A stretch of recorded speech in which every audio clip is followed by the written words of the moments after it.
Por falta de orientação, a gestante, medo do parto, falta de decidir e conversar com os profissionais de saúde antes, às vezes não sabe nem onde vai ganhar o bebê também, né? Às vezes tem...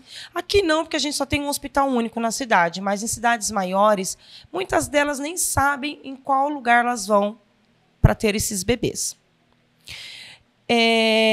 Muitas gestantes querem marcar o dia do parto por interesse, que é a famosa, a gente fala assim, nossa, Fabiana, me auxilia aqui. Quando é uma cesárea eletiva, ela já é agendada. Agora melhorou um pouco, mas antes os médicos trabalhavam somente com agenda, com aquela data marcada. Tipo, você vai entrar em trabalho de parto 25 de abril. Então, já deixava mais ou menos agendada a sua cesárea. E isso não faz bem, porque nós não sabemos se aquele bebê está pronto para nascer. Se o pulmãozinho dele está ok. Tá? Então, geralmente, para que elas já deixam a cesárea eletiva agendada, no entanto, os médicos dizem que poucas mulheres, entre 8% a 10%, precisam do parto cesáreo. Na verdade, poucas precisam mesmo. No Brasil, o Ministério, né, a Organização Mundial, eles indicam mais ou menos somente 15% de cesárea. E você sabe mais ou menos quanto que a gente está beirando? Aqui só em Adamantina, na última pesquisa. Quase 100%. Simples assim. É assustador, né? Aí acontece uma situação assim. Olha, mas aquela criança passou mal, ela precisou ser encaminhada, né? Porque deu uma alteração na parte respiratória, alguma coisa que aconteceu. Ah, mas foi culpa porque ela esperou o parto normal. Não, foi uma intercorrência por a equipe não ter feito uma monitorização em uma frequência cardíaca desse bebê no momento certo, não ficou o tempo todo ali monitorando. Foi alguma intercorrência, mas não que foi a culpa do parto. Só quero que vocês entendam isso, tá? A escolha do tipo de parto pode afetar a saúde do bebê? Durante a formação do feto, os pulmões se desenvolvem em um ambiente cheio de líquidos, que é o líquido amniótico. E até o nascimento, esses órgãos não têm funcionamento efetivo. Os bebês, quando estão dentro do nosso útero, eles não respiram pela boca. Vocês sabiam disso, né? Eles respiram pelo cordão umbilical. Então, por isso que quando fala, mas aquele bebê está laçado, mas por que ele vai morrer enforcado dentro do seu útero? Ele não respira.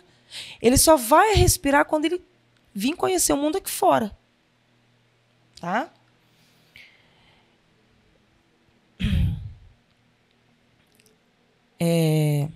Vamos lá. Durante a formação do feto, os pulmões se desenvolvem em um ambiente cheio de líquidos e até o nascimento, esses órgãos não têm um funcionamento efetivo. Com o parto normal, na passagem do bebê pela pelve, que é aquela descida que eu falei para vocês, que é estreita e apertada, ocorre a retirada do excesso do líquido dentro dos pulmões. Gente, é assim. Porque o bebê também nasce, ele sofre para nascer. É um trabalho para ele. Não, mas ele vai receber todos os benefícios. Porque quando ele encaixa na pelve... Eu acho que eu desliguei, não sei. A nossa pelve é assim, estreita. Aí esse bebê ele encaixou. Então, para o corpinho dele passar por nossa pelve, tá? Ele vai ficar espremidinho. E o próprio apertar da pelve vai fazer com ele já elimine esses líquidos que está dentro do pulmãozinho dele circulando. Entendeu? Então, assim, você vê como que tudo é perfeito, né? Ocorre a retirada do excesso do líquido de dentro dos pulmões. Isso acontece por volta da compressão torácica e o bebê se recupera melhor, que foi a forma que eu mostrei para vocês. Então, ele vem se recuperar bem, tá? ele tem menos riscos de desenvolver problemas respiratórios, já que na cesárea, que não é um processo natural, porque a cesariana não é um processo natural, mas sim cirúrgico, é feito um corte para a retirada do bebê, implicando em alguns riscos de anestesias, de pontos, possibilidade de infecção e uma recuperação mais lenta. Ainda assim, é importante lembrar que a escolha do parto não afeta o desenvolvimento neurológico da criança. Agora, vamos lá. Quais indicação para a realização da cesariana? Apesar dos médicos estimularem o parto normal, alguns médicos, tá? Raros. Alguns casos exigem a realização da cesariana. Sim, porque eu falo que ela é muito bem-vinda. Ela salva vidas. Mas quando há uma real indicação. Para que os 9 meses da gravidez acabem com sucesso, né, eles falam que tem alguns casos que são indicados a cesariana. Por isso que não dá para ser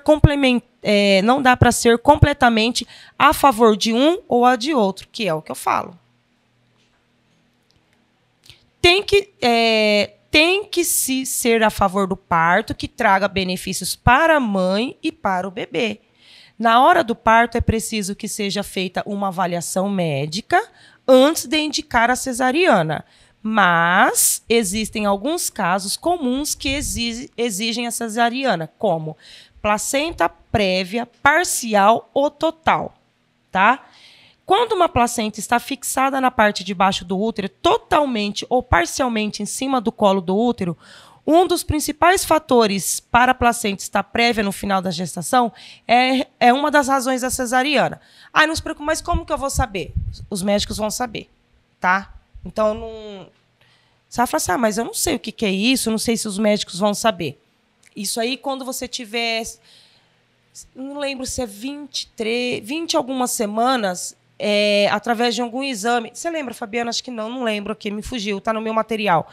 Eles vão saber... Teve um caso do Gami, aquela que falou bastante com a gente, que a placenta dela era prévia. Não, ela teve uma cesariana e você vai lembrar. Depois ela já tinha um filho. Foi prévia, ela operou em Marília. Mas, bom, gente, isso não é coisa para vocês se preocuparem, mas é uma real indicação de cesárea, tá? Descolamento prematuro da placenta com feto vivo fora do período expulsivo. Isso vocês vão saber. Antes de entrar no expulsivo, se tiver um descolamento, vocês vão saber porque vocês vão ter uma hemorragia muito forte. Aí tem que correr para uma cesariana. Não tem nem o que discutir. Tem que correr. Então dá para saber por conta de sangramento, mas não é um sangue. Às vezes acontece, alguma gestante eu já acompanhei, ter pequeno sangramento. Não, é um sangue intenso. Aí, centro cirúrgico. Bebê transverso, tá. Esse não tem nem que conversar. O bebê está assim no seu útero. Como que ele vai nascer? De parto vaginal, sem chance. Mas agora eu estou com 20 semanas, meu bebê está assim. Relaxa, porque ele está virando cambalhota e até as 36 semanas, se ele tiver que descer, ele desce. Então, relaxa. Tá? Mas se ele continuar até o final da gestação e você entrar em trabalho de parto e ele estiver transverso, sem chance. Cesariana, você fez o que pôde, mas ele não quis. Tá? Ruptura de vasa prévia. Quando os vasos do cordão, porque nós temos o cordão umbilical, que eles têm os vasos, tá? Quando os vasos do cordão umbilical ficam desprotegidos e rompe-se, causando também um forte sangramento antes ou durante o trabalho de parto. Tá? Só um minutinho que estou vendo aqui um negócio.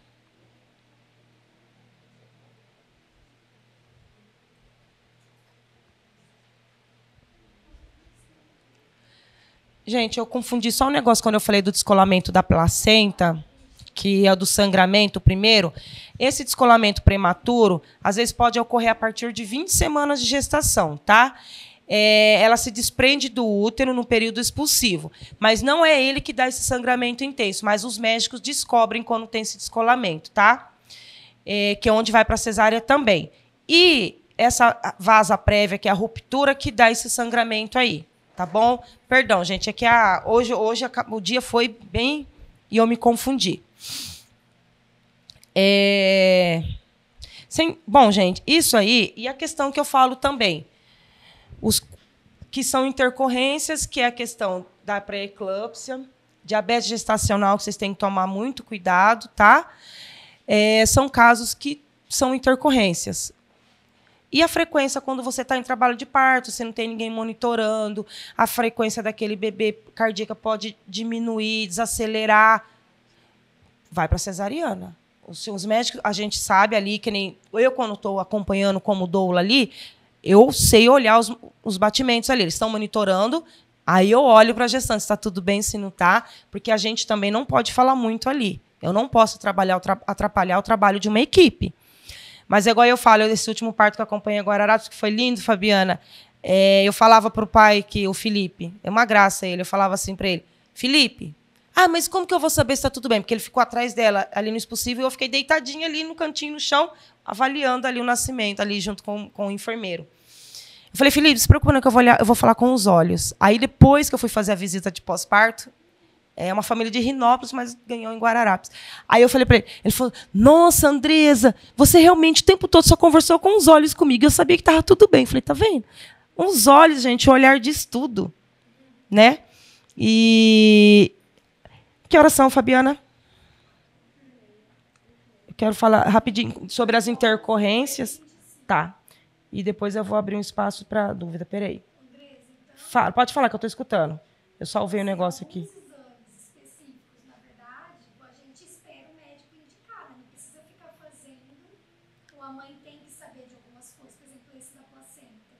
Não, a mãe tem que saber de tudo. Não, mas a mãe, não. Aí sai.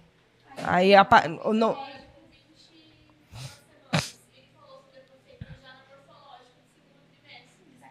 Eles falam tudo, sabe tudo. Sai. É que tem que fazer.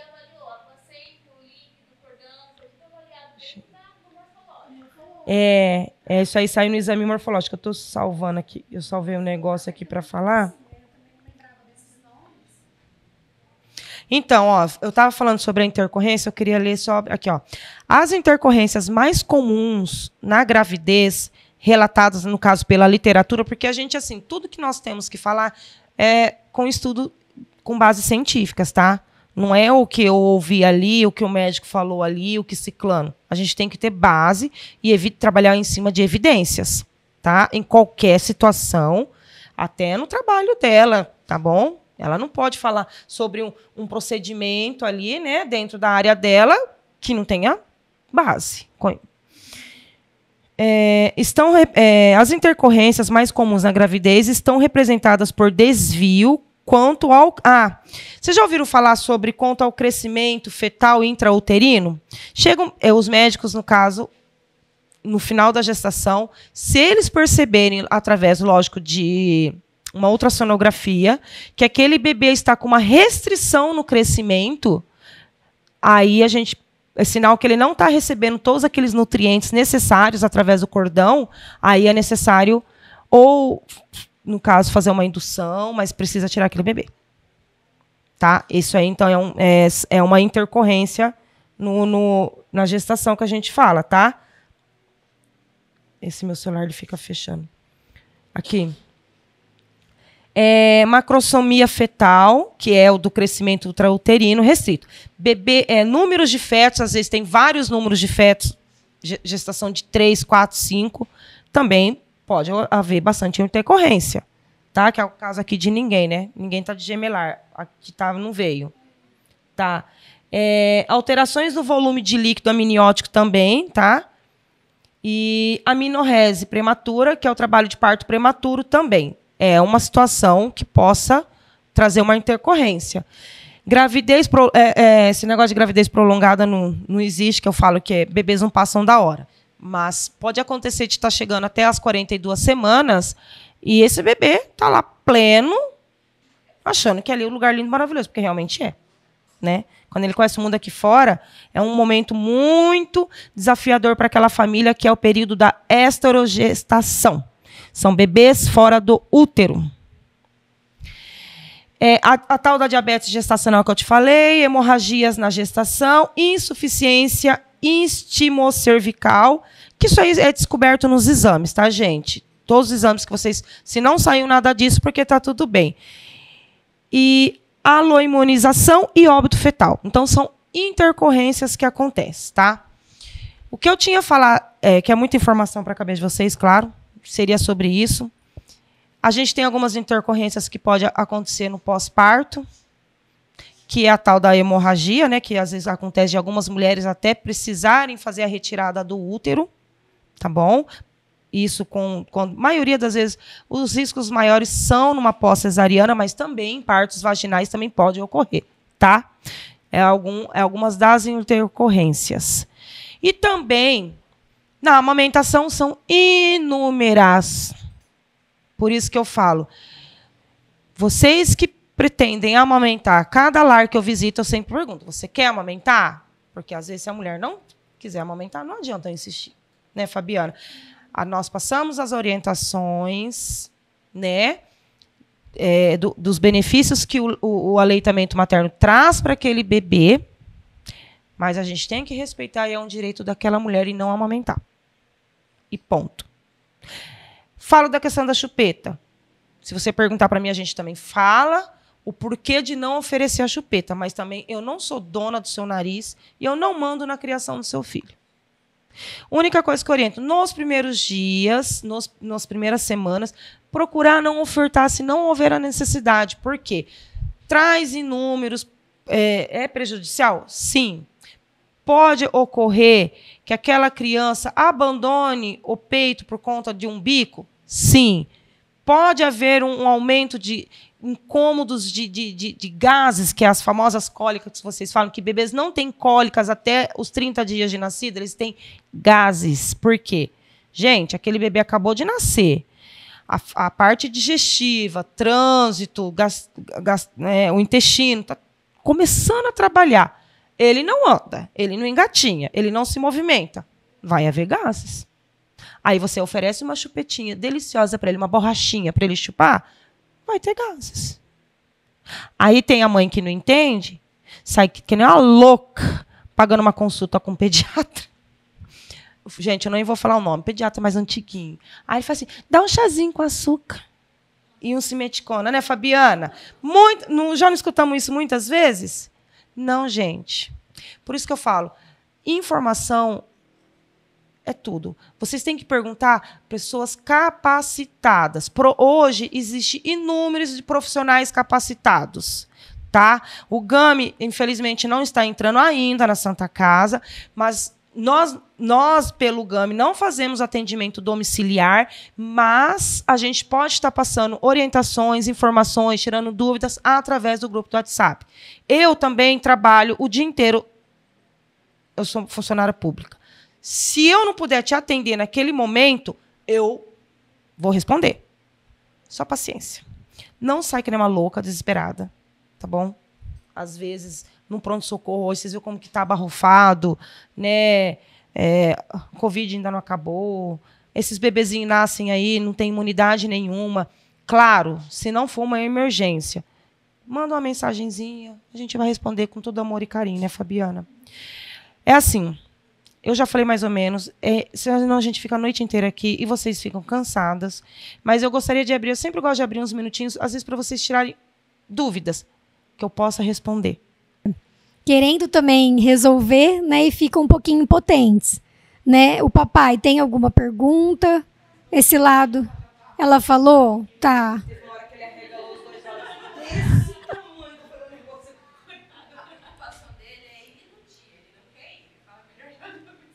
Ah, é? É bom? Mas é importante ela ter uma pessoa, que você tivesse uma pessoa da sua confiança. E isso tem que escolher. Eu até brinco, gente. Eu falo assim, olha, para aquelas que querem ir lá no hospital, que tem o seu sonho, trabalho de parto, e a gente vai pelo SUS. Não falo mal do SUS, que eu sou a favor do SUS. Mas, infelizmente, assim, a gente não tem apoio. Não tem. Never. Zero, né? Não tem. Poucos são apoiadores. Mas eu não culpo. Imagine 2 técnicas trabalhando para uma ala inteira. Ainda a parte cirúrgica elas estão acolhendo. Um plantonista. Aí vocês acham que eles querem ficar horas e horas e horas perpetuando com uma mulher, porque elas não vão lá dentro te ajudar a fazer massagenzinha, nem dar a mão para vocês. E esquece, eu nunca vi isso em nenhum dos hospitais que eu fui. Nenhum. Eu já atendi no Imprudente, eu já fui em Dracena, fui lá em Guararapes, aqui em Adamantina. Nenhum. Elas não têm tempo, elas têm toda uma unidade ali para controlar. Não é que a gente fala mal, simplesmente a verdade, nua e crua. Às vezes elas têm medicação ali para fazer naquela paciente, elas têm que fazer a triagem naquela outra, tem que ver aquele bebê, tem que dar suporte ali. Elas têm muito prontuário para serem preenchidos, atender a solicitação médica e atender telefone. Ali, que sempre está ali, né? E aí? Como que faz? E você ali, em trabalho de parto? Vão para cesárea, minha filha, que é tudo rapidão e tô livre. É isso aí. A verdade é essa. E eu não vou mentir. Então, assim, nós ali, se você não tem um acompanhante que não tô, amor, não tô preparada. Eu tenho os casos. Eu tenho 3 que fechou comigo, que o marido não quer nem passar na porta. Porque eles falam que não vai dar muito certo. Então, procure uma pessoa da sua confiança, pode ser uma amiga. Gente, o acompanhante não é só o marido. Pode ser qualquer pessoa. Não tem qualquer pessoa? Ela vai sozinha, por isso que ela me contratou. Mas aí eu não vou ser acompanhante dela, eu vou ser a doula dela. Vou entrar com a minha roupa ali tranquila, quietinha, porque ali no SUS, para eles não barrarem. Vou levar meus apetrechos escondidos, que ninguém precisa saber.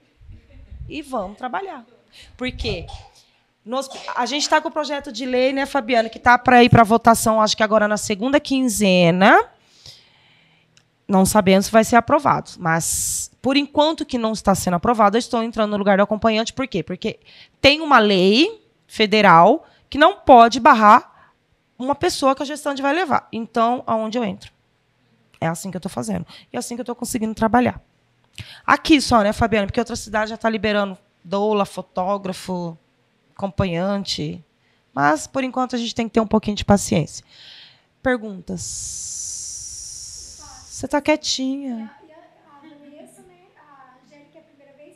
Quem que é a primeira gestação? Ah, você já tem filhos? Nossa! Você é quase igual eu. Você tem alguma coisinha? Você tem que idade agora? Desculpa a pergunta. Não... eu tive meu último filho com 38 para 39. O que você acha, Angélica? Quer perguntar alguma coisa? Mudou tudo.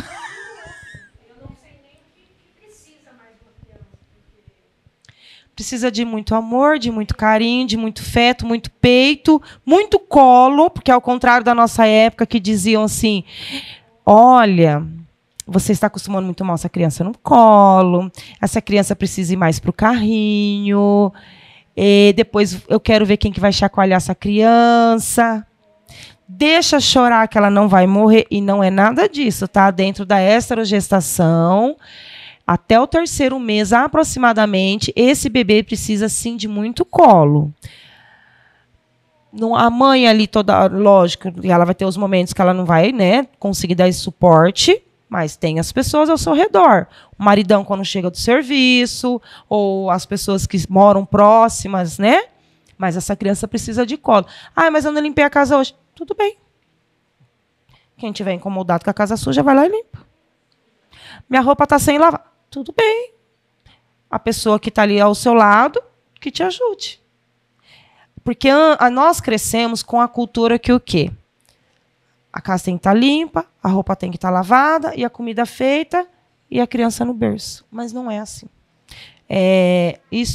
Essa fase que eu estou falando para vocês são inúmeros estudos que comprovaram que crianças já vieram a óbito por falta de colo. Eu, quando aprendi isso no meu curso, eu fiquei passada. Mas, sim, foram comprovados cientificamente que aquelas crianças elas não morreram por nenhuma doença, não morreram por morte súbita, não morreram por sufocamento. Elas morreram porque choraram, ficaram sozinhas por falta de colo. Então, gente, não se neguem a dar colo, tá? Depois eles crescem. Eles não querem nem te dar um beijinho de tchau, mãe, boa noite. Meu filho de 9 anos... Gente, eu vou contar um segredinho. Eu faço cama compartilhada até hoje com meu moleque de 9 anos. Tá chato, mas tá difícil. Mas antes ele era muito carinhoso. Beijo, abraço, porque eu te amo, porque é isso, mamãe, que não sei o quê. E ele... Hoje, quê? Não. Mas ele ainda quer na cama compartilhada, né, o bonito?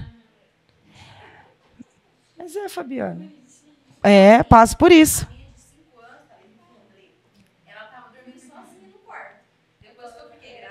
Acontece. Algumas crianças nesse período elas têm uma pequena regressão, tá? Por isso que é importante você conversar, preparar, porque tem algumas crianças que voltam a fazer xixi na cama, na roupa. Tem crianças que não faziam mais uso exatamente de bicos, façam a usar. É porque ela está vendo que o lugar dela vai ser substituído. Então, assim, converse bastante. Então, mas é a hora que chegar o outro. Então, é bom ir preparando, conversando, né? Para ela entender que ela continua sendo importante dentro dessa família, dentro desse lar. Mas ciúmes acontece. A minha filha, quando eu tive o outro filho, ela tinha 12 anos. Nossa, ela teve uma crise de choro. Mas eu conversei com ela, expliquei bonitinho, depois ela entendeu. Mais alguma dúvida, gente?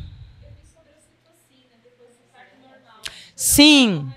Sim, eu sou muito... eu estava falando aquela hora sobre a ocitocina. Podem se servir, gente.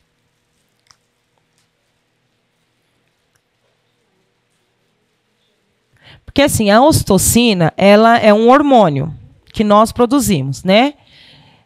Só que essa ocitocina que é aplicada durante o trabalho de parto, quando se necessário, tá? Por isso que a gente coloca dentro, lá no plano de parto, a ocitocina, se necessário. Tem que saber usar também durante o trabalho de parto, porque ela dá uma trabalhada naquelas contrações finais que você precisa. Ela te provoca um pouco mais de contrações doloridas. Essa é para o trabalho de parto.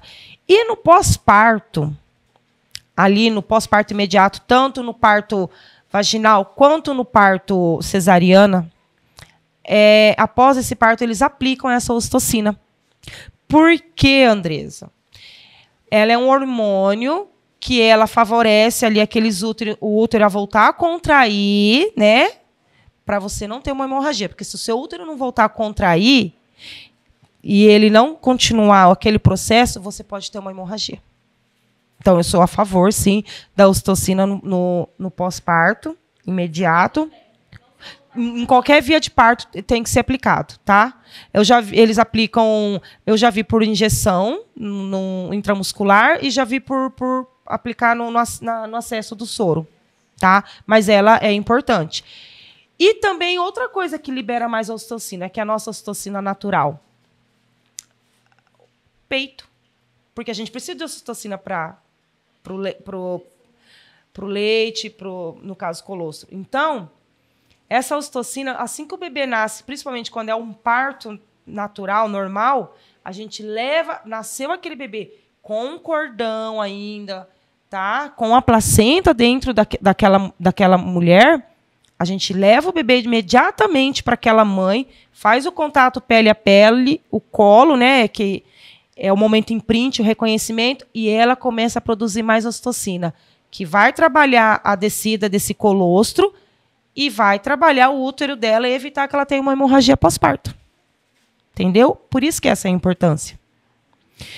Por isso que tem mulheres que, quando elas estão no hospital, às vezes passam por uma cirurgia, uma cesariana, elas ficam, às vezes, um pouco mais irritadas, um pouco mais nervosas, querem ir para casa, ficam mais agitadas. Aí chega em casa, tem aquele tumulto, 1 milhão de pessoas querendo ir lá, vocês não têm aquela tranquilidade. Aí elas me procuram, algumas que aconteceram. Andresa, meu colostro não desce, não sei o que está acontecendo. E eu chego lá, é tão gostoso, quando eu chego lá, eu primeiro converso com elas, desabafo, elas desabafam comigo, aí depois eu peço licença, ou vou fazer o manejo daquelas mamas. Quando eu faço aquele manejo, aí eu coloco aquela criança, o colosso sai. Você está vendo? Mas para isso a gente tem que reorganizar aqui a cabecinha, deixar elas entender que está tudo bem, que é um processo, porque, gente, o puerpério também não é fácil. Não é fácil. Eu falo que assim, o momento da gestação é a melhor parte. Né? O depois, minha filha. Tá aí, ó. Quem pariu que te balance. Mas é. Como que o papai chama, pai? Daniel. Daniel, então, você lembrou de mais alguma coisa? Porque, por exemplo, o que você tem de recordação da mais velha? Ela falou. Desceu o leite, nervosismo. Sabe o que acontece na maioria dos casos? As pessoas que não têm informação, eu fico assim... por isso que eu falo, a gente não pode sair falando que não tem certeza, né? Igual eu falo, às vezes eu tenho 1 milhão de pontos de interrogação. Eu vou procurar por informação quem possa me dar.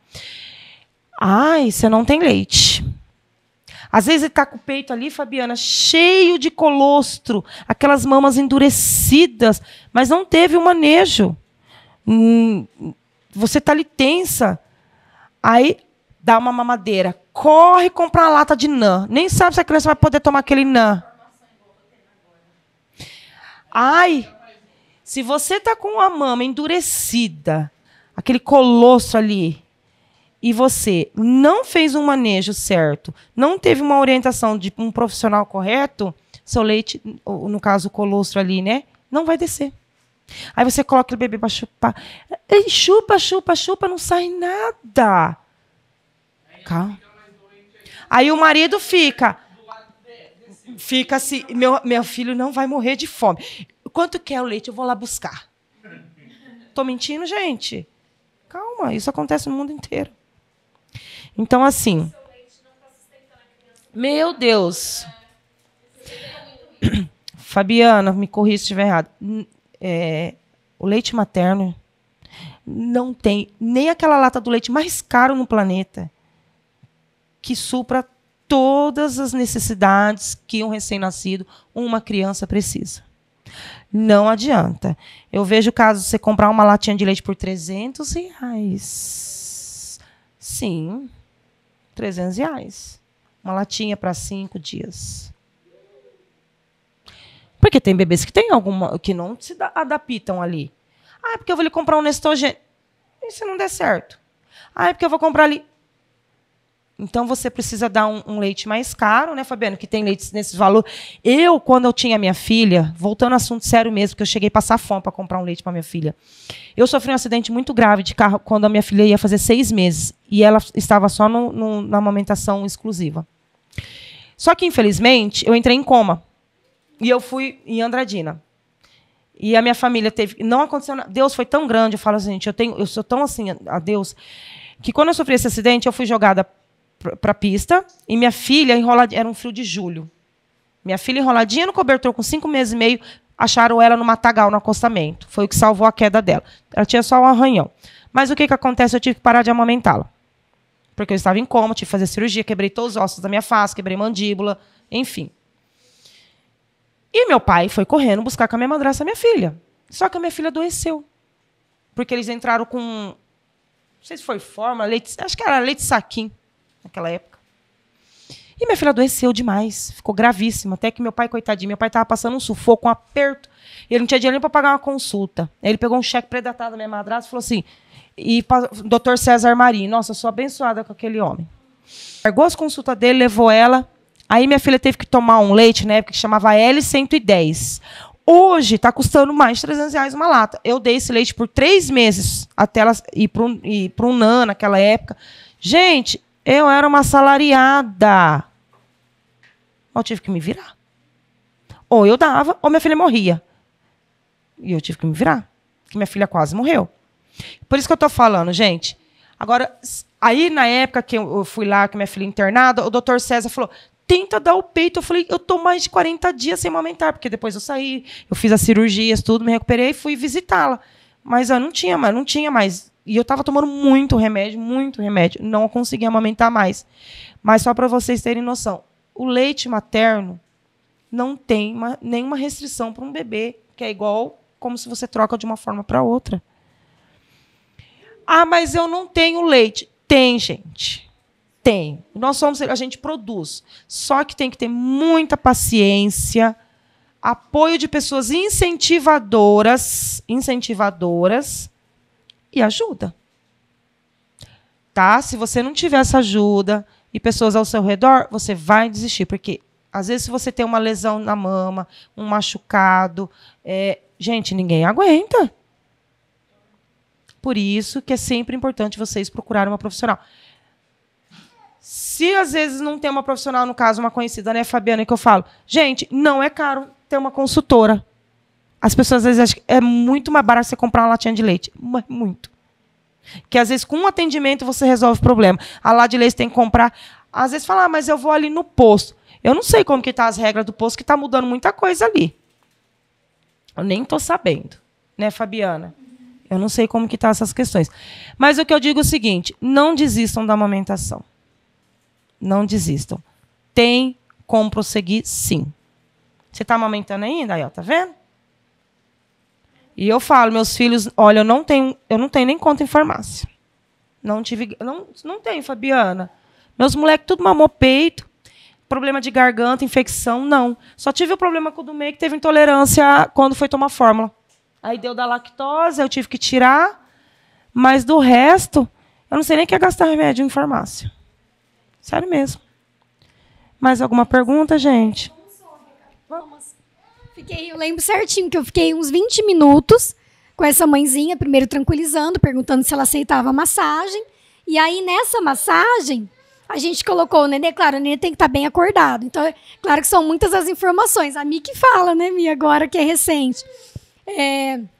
Bem acordadinho, a gente tentando acordar. Claro, o nenê também. O nenê tem que estar bem acordadinho, né? O segredo é 3 pessoas acordadas. Mãe acordada, mais um acompanhante acordado e o bebê acordado, tá? É uma das dicas também. Então, não adianta a gente estar também super sonolento, o nenê sonolento, que vai machucar, né? Vai machucar. Então, eu nunca vou esquecer. Essa mãe ficou muito feliz, porque ela viu pela primeira vez aquele pinguinho saindo, né? Porque sai de pinguinho. E é meio amarelado, meio transparente. Então, é uma alegria muito grande. E, gente, alimenta o nenê. É a primeira vacina. A Andresa tem até na palestrinha dela mesmo de gestação, tem para mostrar que o tamanhinho do estômago, gente, do recém-nascido é o tamanho de uma cereja. É o tamanho de uma cerejinha. Então, o que eles precisam? Eles precisam mesmo. A gente, né, na verdade, a mãe precisa do nenê vir para a mama. E isso é muito pouquinho. E, então, tem que vir toda hora mesmo na mama, viu, papai? Não sei como é que foi da Ana, né? Mas toda hora vai para o peito na Santa Casa, porque a gente tem que estimular essa produção. Então, vai vir pouquinho mesmo. Então, não é para se espantar. Então, a gente vai escutar os palpites, vai escutar os falatórios, mas a gente tem que se tranquilizar. E, é claro, é só médico, né? A gente espera que, né, naquele momento de nas consultas pós-natais, né, vai pesar o nenê direitinho, vai fazer toda semanal. Nós vamos ter a palestra de falar de teste também, vai falar do teste do pezinho um pouquinho. Mas lembrando, se a gente seguir direitinho, a gente vai ficando mais tranquilo. E aí nenhum comentário vai atrapalhar a gente, que a gente, claro que vai receber. Vai receber uma visita que pode atrapalhar um pouquinho. É até interessante, né, Andresa, falar um pouquinho para os parentes. É claro que é gostoso receber visita, mas aqueles primeiros dias, assim, é muito interessante, assim, a família tá unida. É claro, se uma mamãezinha é sozinha, solteira, e ela mora com um monte de gente, também é claro que a gente fala que um dos sonhos do Gami é ainda ter uma equipe que chegue na casa de vocês para fazer a primeira comidinha para vocês. Já pensou? Né? Vocês chegarem lá com comidinha pronta, né? Alguém já preparando alguma coisa para vocês. Então, é maravilhoso.